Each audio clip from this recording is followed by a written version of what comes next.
गणपतिस्तोत्रं विनियोगः। ॐ अस्य श्री ऋणमोचन महागणपतिस्तोत्रस्य शुक्राचार्य ऋषिः अनुष्टुप् छन्दः श्री ऋणमोचक महागणपतिर्देवता मम ऋणमोचन महागणपति प्रसादसिद्ध्यर्थे जपे विनियोगः।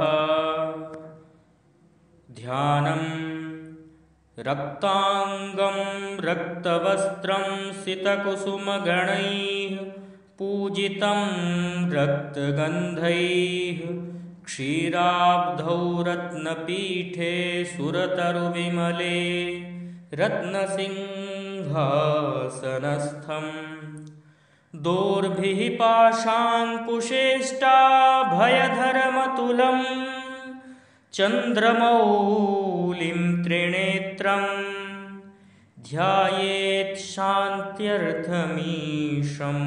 गणपतिममलं श्रीसमेतं प्रसन्नम्।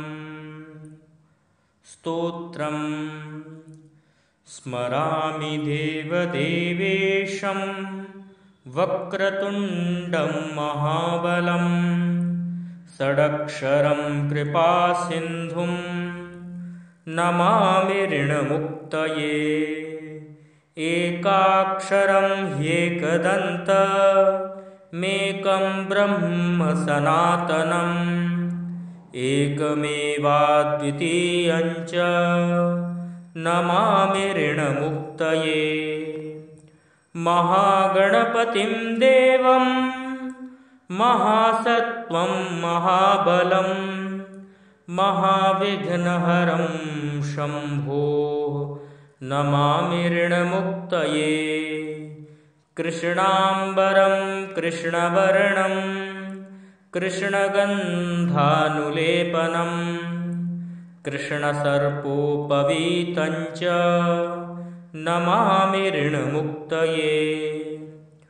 रक्ताम्बरं रक्तवर्णं रक्तगन्धानुलेपनं रक्तपुष्पप्रियं देवं नमामि ऋणमुक्तये।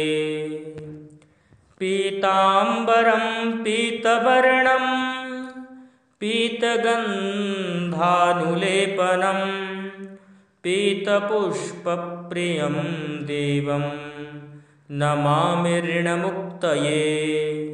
धूम्राम्बरं धूम्रवर्णं धूम्रगन्धानुलेपनं होमधूमप्रियं देवं नमामि ऋणमुक्तये। भालनेत्रं भालचन्द्रं पाशाङ्कुशधरं विभुं चामरालङ्कृतं देवं नमामि ऋणमुक्तये।